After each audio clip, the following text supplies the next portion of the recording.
my name is Genevieve Graham, and I'm a historical fiction author. I feel incredibly fortunate to do what I do and to be a part of the amazing publishing world. Today, I'd like to talk with you about an often underappreciated, almost invisible part of our world, audiobooks. I say invisible because most of us are used to reading stories these days, not listening to them. But mankind began with telling stories to each other, sharing words from person to person. And I love that the spoken word is returning to the spotlight these days. In fact, Deloitte & Touche, the number 4 or one of the 4 largest accounting corporations in the world, predicted that in 2020, the global audiobook market would grow by 25% to $3.5 billion US, which is incredible compared to the rest of the media and entertainment growth, which is forecasted about 4%. So audiobooks are a big deal. I love listening to audiobooks. I love experiencing the narrators' inflections, their insights, their emotions. And I love the ease of the audiobooks, that you can listen to them in the car, when you're walking, if you're happening to be sort of like me and maybe getting on the treadmill once in a while. It's like listening to a friend. So when I listen to my own books in audiobook format, it's like I hear them in a whole new way than what I've been hearing them in my head. And it's so exciting for me. In 2020, we produced the Forgotten Home Child audiobook narrated by Alana Kerr-Collins and James Langton. And listening to it was a magical experience for me, especially since Alana was Irish and so was Winnie. And so the way her gentle Irish lilt was handling Winnie, it just captured me. So I am thrilled that my publisher, Simon & Schuster Canada, has produced an audiobook for Letters Across the Sea. And it is starring 2 award-winning narrators, Erin Moon and Jonathan Todd Ross. On a whim, I reached out to both of them a while back, and I invited them to chat with me on a video. And they both jumped in without hesitation, and I am beyond excited to welcome them both here today. So come on in, you guys. Come and say hello. There's Jonathan, there's Erin. Hello. I'm so happy to have you here. This is going to be so fun because I've heard the characters talking for years, but I've never heard the characters talking. So it's exciting to me.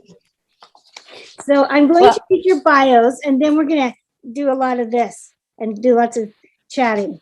So Erin Moon is an award-winning audiobook narrator of over 10 years and over 300 books. Between theater gigs in New York City, she started in the audiobooks world behind the scenes 15 years ago, where she worked with Jonathan on one of his very first books. She's celebrated for her heart, humor, honesty, characterization, and accent work.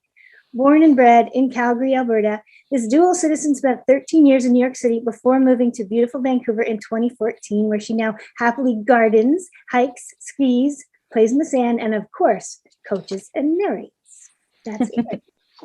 And Jonathan Todd Ross is a graduate of the NYU Tisch School of the Arts and former cartoon villain on Yu-Gi-Oh!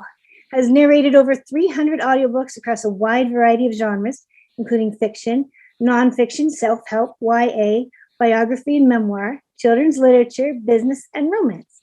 He's won an Audie Award for Restart by Gordon Corman and is nominated for others like The Trial of the Chicago 7 and Clockwork Lives, or Lives. I'm sorry if I missed that one. Received numerous awards from the Young Adult Library Services Association and Earphone Awards. Look at you go, Jonathan. This is a whole bunch of stuff.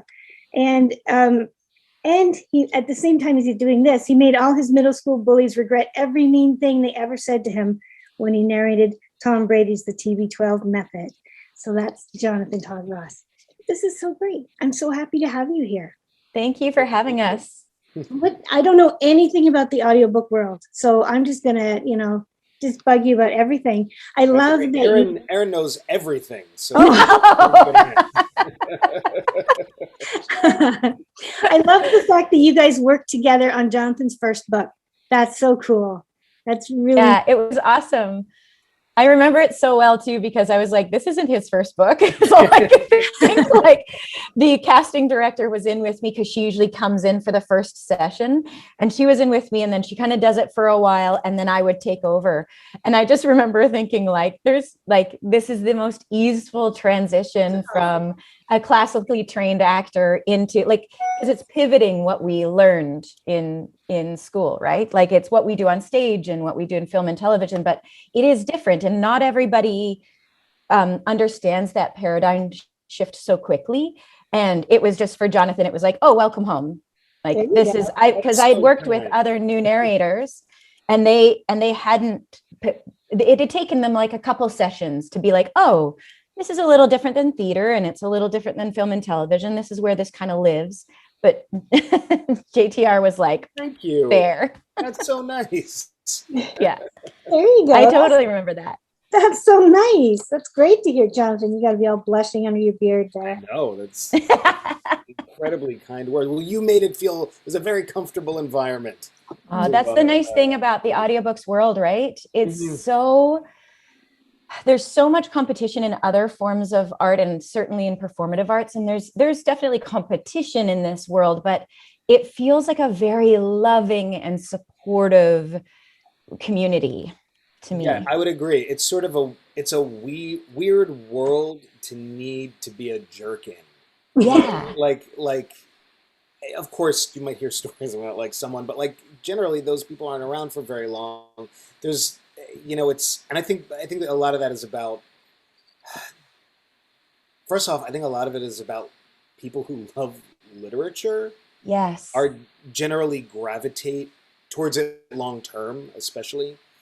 And I think there's a patience that's required that sort of makes it harder to be, a demanding diva. Like, I don't even know what we would be demanding. Temperature in the booth, I guess. That's like, maybe yeah. That. Yeah, it's like, it's also like not high paying enough to be a diva, and not low paying enough to not honor the fact that you've put in time, energy, and deep care to the work. Yeah. Right. It's this nice in between world. And a lot of it is a lot of theater actors gravitate toward this work because it takes so much to do physically, and as far as story crafting goes, because you are playing everybody. I mean, it's really wonderful in your book. I love doing dual narration books because Jonathan gets his chapters and I get my chapters, and we get to communicate. So he and I get to be like, so how are we casting these people? And we can check in with you and be like, this is what we're thinking. But like, generally it's he and I going, when you read this book, what did you feel the author was saying about how this person lives in the world or pushes the protagonist along in their journey? And especially with this dual protagonists, all of the people who are in this story, who are influencing their two stories, he and I had to talk about and be like, how do you feel like that person is showing up in this story? That's fascinating, because I was wondering, everybody listening to you right now has no clue about your world. So we want to know all of it. And so you're communicating about the book and researching about the book, but you're not reading together in the same studio, right? Let's clear that one. You're reading completely separate, but you are talking to each other in between while you're working.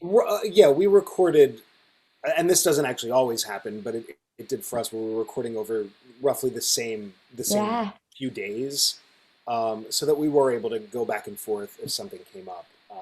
Yeah, we do a lot of that conversation beforehand, before we even start.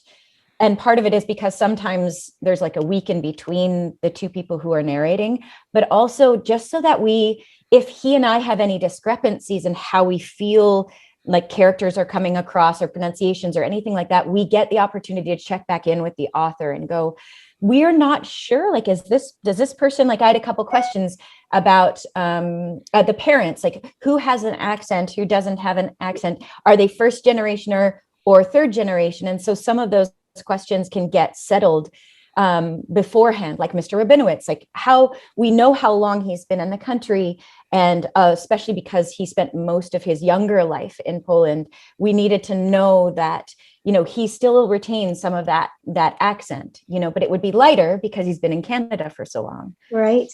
Oh, that's so interesting. And I must have done okay, because I didn't hear from you guys at all. So you must have been reading through it on your own. So when you're working with a book, and not necessarily mine, but how much time do you have to work on it ahead of time then? If you're communicating, you have to research for the book and you have to really think it through. And How long do you take for that?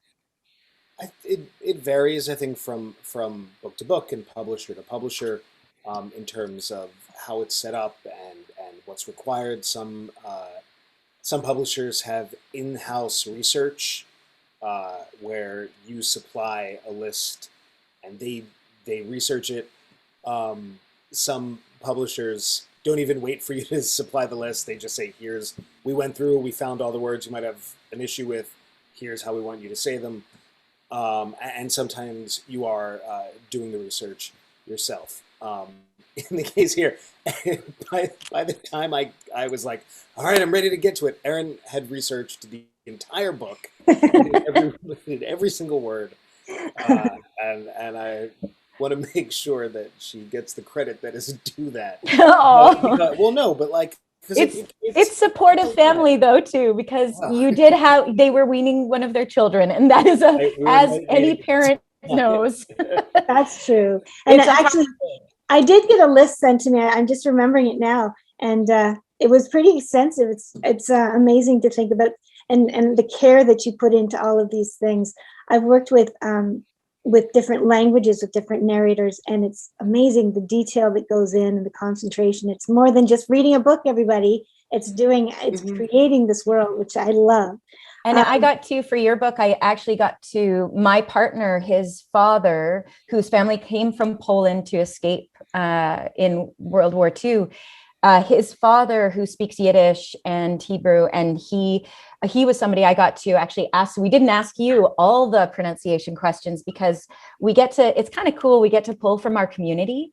So I got to pull from some of my French community and also from my partner's father as well, because Jonathan has also some influences from the Jewish community. They're not like through that exact line toward Canada. And I was like, maybe there's little nuances that we'll miss, but actually it's pretty close. Like, yeah, that's, they're all that's pretty much the same, but it was fun to be able to talk some Yiddish. Yeah. That was hard for me to try and figure out how to write it, because I had to, it's hard to find translations. There's the newspaper that's written about in the book a lot. Nobody has any copies of it. And I was told that if I wanted to see any, I might be able to find some in York University in Toronto, but then COVID came and that wasn't going to happen. So it's hard to reproduce some of these things and to find it. So what's the range when you're reading a book? Like, how long does it take? If you guys are get close in time to each other, is there like a word per minute? Is there a page per minute? How does that work? Generally speaking, we speak around 155 words per minute when we're speaking at this kind of conversational pace, not I'm super excited pace, but just like a regular conversational pace where we can take in auditory content easily. So it's not page per minute because everybody's typeset is different. So I base it all on I just divide it by 155 and then divide it by 60. And that usually gives me a pretty good ballpark. But then in studio, Jonathan, do you want to talk about that kind of timing? Sure. I want to say I've never known that. Oh yeah. I mean, so like what I've always done, right. Cause like in studio, like the type of book you're doing, the density of the language, and even there, as Erin well knows, there are some books that are very, very readable, even if they're dense, even if they're, have some difficult words, they sound like someone talking to you. Yeah. And those books are always flow more easily. And then there's some books where you feel like you're going like a sentence at a time. Yeah. Or if there's a particularly high volume of difficult words, you're going to leave more time aside for that. So like, generally it's 2 to 1. Right. Like for 2 hours in the booth, you get 1 hour finished product that's the kind of industry standard. But like Jonathan said, if you and the author's rhythm don't match up, sometimes it takes longer to get into the groove. And Yeah. I asked that question when I first started, like, well, what's a good time in the booth? Because I was worried that I would never get another book. And I, and they, the person who cast me said, generally about like the 2-to-1 ratio is what you're looking for. And I think, yeah, I've always found that to be that's what I plan for yeah. when I sit down, or I'm like, how much time do I need Yeah. to finish this book by when it's due. So when you're talking about that, do you guys have a favorite genre that you like to read? I love them all so much. I've been really enjoying fantasy, because when I was a teenager, I didn't read a lot of fantasy. Like, I read the Interview the Vampire series, and that was it. And I've been doing a lot of YA fantasy, and the female lead characters, the coming of age story is so beautiful, and feeling into their power and things like that come into fantasy books a lot, especially YA fantasy, has been really beautiful. So I've been really enjoying those recently. But I mean, it's like my pseudonym does a lot of romance, and those romances are really fun and beautiful too. And then historical fiction, I've done 2 World War II books this last month, actually, which I don't do a lot of historical fiction, or I haven't yet in my career, but 2 World War II books in a row this month. Woof. Had enough of that for now. Yeah, I'm like, I've spoken a lot of German this month. It's funny, I also did a World War II themed nonfiction book at roughly the same, like back to back, and it was the other one was a lot darker of an experience. But actually, what's to that question of like favorite genre, like Erin, I loved so many different genres, and even as a reader, that's always been how I read. And I think one thing that's very fun about this career is you don't know what your reading list over the year is going to be. Yeah. And you in life, when you're reading for fun, which I unfortunately don't get to do as much as I would like because of the job, you might be like, oh, I really love reading biographies, and like you might read like 7 biographies in a year. But when it's your job, and you already love books, there is this sort of magic in like, oh look, I'm sitting down to do a historical fiction or a romance under my pseudonym, or a YA adventure, or even a picture book here and there, and like that or like the history of rocket fuel, and like Wow. really interesting that you might not ever pick up on your own. And then you look back over your year and you're like, oh, that's an incredible breadth of of work that you got to read that you wouldn't otherwise have. That's true. You're picking your own list. Yeah. It is funny, because we would we often say, oh, we don't get to read for pleasure, but our jobs let us read, and we're just, somebody else is just happening, they happen to be dictating what we're reading. But you're right, like my reading has exponentially widened because of this job. And so it's funny, like I almost don't need to read for like my own choice. There's a few books that like it's taking me years to get through, just because I really want to get through them. But I also listen, like I'm an avid listener. I have to bike to my booth. So my reading time is actually now my listening time. So I listen while I'm on my bike ride to my booth for an hour. And it's nice, because then I get to have the books that are being given to me, and then also get to choose what's coming in. That's so nice. It's so great to be in the book world, isn't it? I love this. I love this career. But now we get to the part that I have been waiting for. You guys are going to perform. I'm so excited to hear Molly and Max. Erin and Jonathan will be reading from chapter 2 of Letters Across the Sea. Jonathan's doing most of the reading today.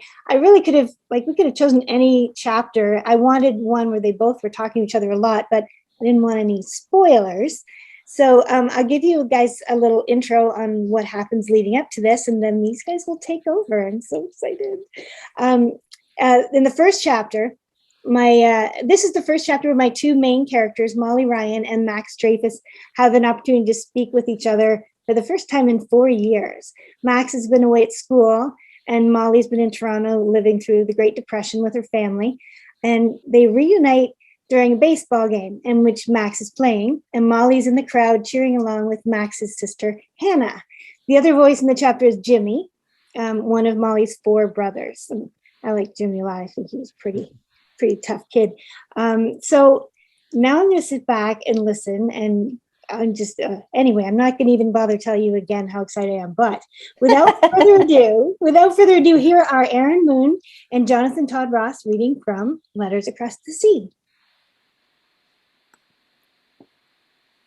Max belted the first pitch, sending it chest height into left field, slicing through the fielders. He took off, putting everything he had into his legs, relishing the crunch of gravel under his shoes as he sprinted past the bases. Flying toward home, he nearly collided with the 3 runners in front of him, but they all turned, leaping onto each other in celebration, while the rest of their teammates rushed from the bench. The crowds on the sidelines went crazy. They'd done it. Harvard Playground 8, Native Son 7. It was the best feeling in the world. Pulling out of the team's embrace, Max spotted Hannah and Molly squeezing between people on their way to him. Hannah hugged him tight. What a game! You were terrific! She yelled over the noise. That was a fantastic hit, Molly said from behind her. She was even prettier up close, her green eyes set off by the pale blue of her dress, which he recognized as one of Hannah's hand-me-downs. Thanks, Molly. It's good to see you. I'm so glad you're back, she said, reaching for a hug. He breathed in the fragrant warmth of her hair as she squeezed him. Me too. Okay, Jimmy said, wandering over. I'll admit, that was a good hit. Ha, high praise coming from you, Max said. You weren't so bad yourself. I almost had you there. Almost, Max teased. Max felt like he was on top of the world. He loved his studies and had finished at the top of his class, but he'd been so busy he hadn't realized how much he'd missed being home with his friends. He snuck another peek at Molly, walking on Hannah's other side. It didn't seem like that long ago they'd been kids, throwing the baseball around, and she'd been giving him grief for trying to coach her while she was up to bat. Now she was a beautiful young woman. So was Hannah, he realized, looking at his sister with fresh eyes. Day had given way to dusk, and the lights in the various store windows had been turned off for the night. But some things were still easy to see. When they passed a pawn shop with a big white sign in the window, Max's smile faded, and he stopped walking. Help wanted, no Jews. He'd seen signs like this before. He'd felt outraged whenever he passed them near the university, but seeing them in his own neighborhood felt like a punch to the chest. Molly paused beside him. They're everywhere now. Stores, restaurants, parks, even the beach. She wrinkled her nose. Oh, and we also have swastika clubs. Unease spread over him like a cloak. Swastika clubs? They claim their only intent is keeping the boardwalk clean of litter. Molly told him as they started walking again. But they're not talking about picking up trash. Yeah, I get it. I'm sorry.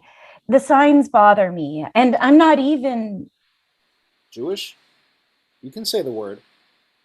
His response came out harsher than he intended, and she looked straight ahead. Of course. Sorry, Moll. I shouldn't take it out on you. It just gets tiring seeing this kind of stuff. It's not as if we did anything to deserve it. I know, she said. It's easy for me to say, but I try to ignore it. Hannah says she won't dignify it with a response. That's one way to deal with it. He had a few others in mind. Up ahead, Hannah and Jimmy were laughing, and Max was sorry he'd missed the joke. He needed to laugh more. Even his mother had said so. He forced himself to put the sign out of his mind and jogged in front of the others. then turned to face them walking backwards. How many times do you think the four of us, plus Richie, have strolled down this sidewalk? Since we could walk. Molly said, catching up. Mom said I actually took my first steps on this sidewalk. Jimmy chuckled. We all did. She figured if we kept falling on the concrete, we'd learn faster. Liam still gets bloody knees, and he's 12. Molly said. Then she looked at Max. Do you remember when he was little and skinned his knee on the school playground and you rescued me? I don't know if I'd say I rescued him. You did! He remembered it well, and he was pleased to hear she did too. Years ago, he and Richie had been playing catch on their lunch hour, each trying to throw harder than the other, when one of Richie's pitches had gone uncharacteristically wide. It was headed directly to where Molly was crouched, bandaging Liam's knee, about 10 feet out of Max's reach.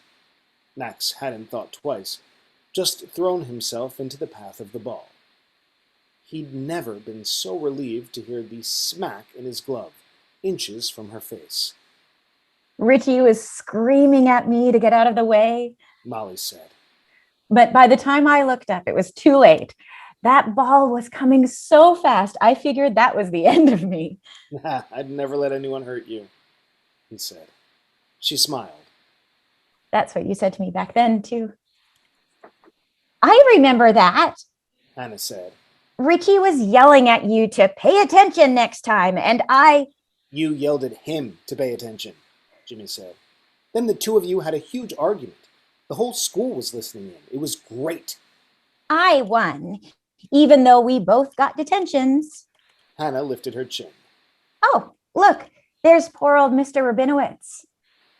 If Hannah hadn't said so, Max wouldn't have recognized the widower he'd known from the synagogue, with his hunched frame draped in tattered clothes.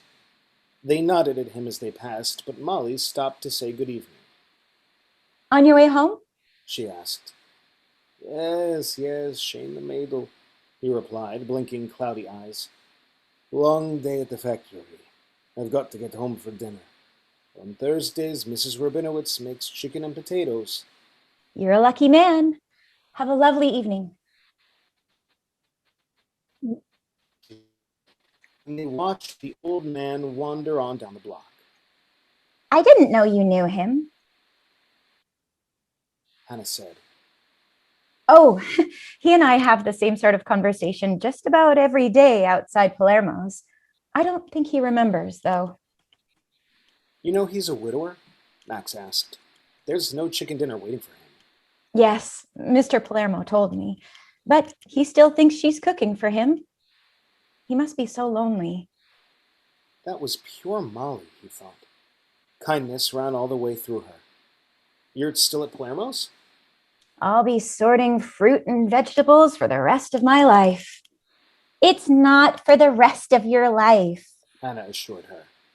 Just until you became a world-famous writer, Jimmy said, draping an arm around his sister's shoulder. Molly flushed, a sweet burst of pink Max remembered well. She and Richie could never hide their emotions behind their pale, freckled skin. You're writing? Max asked. What about? It's nothing, really. It's not that good. She's being modest, Jimmy said. He's right. She's a natural. Hannah beamed with pride. You're both biased, Molly said. She turned to Max. I'm writing my grandmother's stories. Her family couldn't read or write, so she memorized them and told them to me before she died. Like she told me about the Gortamor, the Great Famine. It's what forced my great-grandparents to leave Ireland for Canada in 1847 with my grandmother and her 5 siblings. Such an awful story. Lots of them died during the sea voyage to Toronto. Then more died of typhus after they arrived.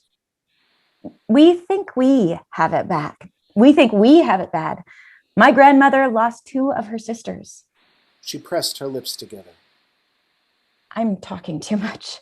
No, I think it's fascinating, Max said, thinking about his own great-grandparents. They had immigrated to Canada to escape a different set of problems in Poland. Really? John Wahere always had great stories, Jimmy said. I wonder how our family would fare if we took that journey now. If the sea and the typhus didn't get us, I bet we'd have killed each other anyway, We wouldn't, just you and Dad. Molly said, elbowing her brother. Hannah looked at Max. I told Molly she should write for a magazine or a newspaper. Molly rolled her eyes. Yeah, sure. How many women do you know who are doing that? Actually, Max said, I was just reading about a woman journalist named Rhea Kleiman. She's even Canadian. I'll bring you something of hers, he offered. She's really impressive. You'd be good at writing for a paper. Hannah said. You'd tell all sides of the story. I don't know. Maybe. Molly replied. Maybe someday I'll go back to school and take a writing class. Writing classes. But from the soft sigh in her voice, Max could tell she didn't quite believe it. A memory drifted into his mind of her standing in his family's kitchen years ago. Too small to reach the counter on her own, she'd dragged in a stool and climbed onto it, her short twin braids falling forward as she watched his mother cook. Her eyes had darted between the pot and his mother as she asked endless questions clarifying what she was cooking, what was in it, why she was making it. That's just how Molly was. All her life she'd looked for answers. She might not believe she could do it, but Max did. The world needs honesty now more than ever, he told her. Don't count yourself out, Mom. You might be exactly what we need. Oh, that's so beautiful.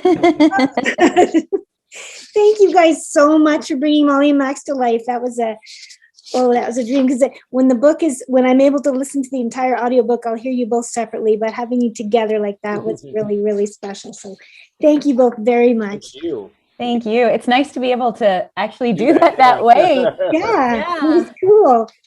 And sometime we'll have you in the studio doing all that. And have forget the movie contract, One day. I'm going to put in a link to buy the audiobook on here, and I hope that everybody out there will get their ear on there. If you aren't an audiobook listener already, I think you should try it out. I love it. I never thought I would have the time to spend on an audiobook, but I love it. It's the best way to spend time. So I hope everyone there enjoyed today. Thank you so much, Erin and Jonathan, and take care and have a wonderful day. Thank you. Thank you. You too. Bye.